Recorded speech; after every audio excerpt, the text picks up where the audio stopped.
What is going on, you guys? Welcome back to the channel. It has been 3 long months since I have put out my last video, and if you ask me, that is far too long, and it is about time that I get a new video up on the channel, because I just realized something a few days ago. As of October 26th, I have officially been a working professional software engineer for 1 full year, and I think that that's worth celebrating with a new video.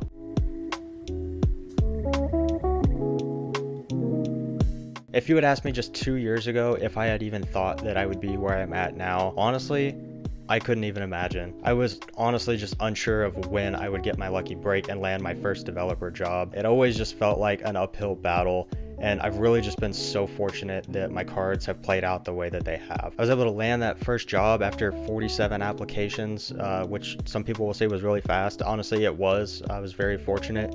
And my first job was great at first. I came into it very wide-eyed, very excited, and unfortunately there were just some things that I didn't really enjoy about the position or the company and just working there in general. It wasn't what I wanted and not quite what I was looking for, and I knew that there were better opportunities out there for me. So I left after 6 months. I started looking for a new job probably 4.5, 5 months after I had started there, and it took me 6 applications to find my second job. I was very fortunate to know quite a few people in the industry at this point. I've had a lot of people approach me about Hack Reactor and things like that, and actually one of the people that I talked to about going to Hack Reactor referred me to the company that I work at now. So you really just never know like who in your network could lead you to your next job. You really don't, and that's why you should always network and just help people out. So I took that new job because of a lot of reasons, but mainly it was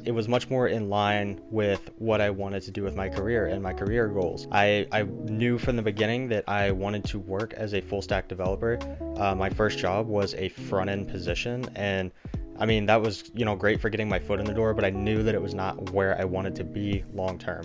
And so I was very fortunate to find a full stack role for my second job. My new job also just had much more opportunities presented with it. It had much more room for growth that really just did not exist at the first company that I was at. I pretty much knew from very early on at that first company that if I stayed there, it was going to be a dead-end job, and I was going to be stuck in a position that did not have much room for growth.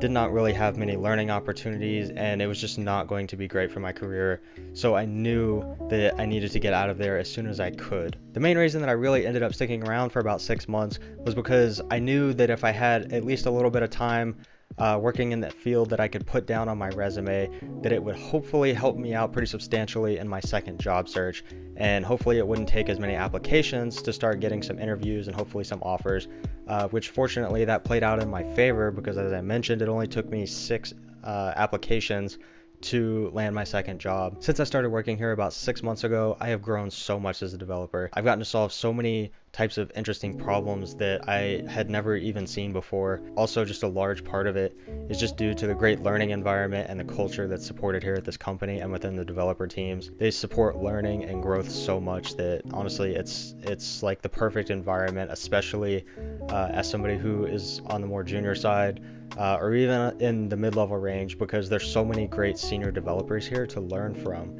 and it's just such an invaluable asset to have at your disposal to be able to work with and learn from all of these people. Not only do I have access to an amazing team of senior developers that I can pretty much ask any questions that I want to, I also get access to really cool resources that I can use for learning things like Amazon Web Services, which I've already gotten my Amazon Web Services Cloud Practitioner certification, and I'm currently working on the Associate Solutions Architect certification. However, the Solutions Architect Associate certification is definitely a much bigger step up from the Cloud Practitioner certification. There's so much more material to cover for this, and I probably won't be taking the exam for that one anytime soon, but I've been studying for it. I just have a long way to go, I think, before I'm ready to take that exam. So far, I've been on 2 different teams since I've been at my second company. We had kind of a restructuring of teams a couple months back, and both of my teams have been really, really awesome so far.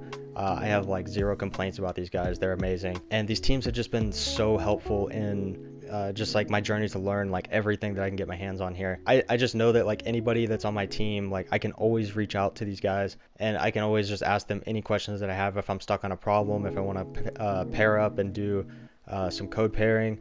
Like they're always down to do it and go out of their way to help out. And like honestly, I would highly recommend paying attention to that. Like if you're especially if you're like at your first job, pay attention to how willing your team is to help you out and to teach you things, because this was like one of the issues that I had at my first job. And I think part of it was that we just had a really small team and we only had one team. At my current company, we have 4 teams and each one has more developers than the total amount of developers that we had at my first job. So take it with a grain of salt. But I don't so much think it's the size of the team that matters as much as it is how helpful the team is. You can have a lot of developers and still have a bunch of people who aren't very helpful or willing to help you out. But you can also have a very small team and people who are willing to help you out. So just something to think about, because being on a team that's willing to help and support your growth as an engineer is going to take you very far in your career. And it's going to make all the difference as to how fast you get from point A to point B, whether that's your first job, your second job, or from one level to the next level as far as promotions. Speaking of, my biggest focus lately has been just on trying to master everything that I need to know in order to be promoted from an associate software engineer to a software engineer, or basically mid-level. I've been working very, very hard trying to learn a lot of things so that I can get to that next level. Because that is like my biggest goal at this point in time, is being promoted to software engineer. So that was my first year as a software engineer. It's been a really big year for me, not just jumping into this new career, but also just with how much I've been able to learn in this first year of working in the field. And I feel like I've really been able to just kind of get my footing and start making some really valuable contributions to my team. And that feels good, even though like I'm just getting started. But I'm really hoping to make year 2 just as noteworthy, if not more. If you enjoyed today's video, please be sure to smash that like button and subscribe to the channel. Until next time, guys.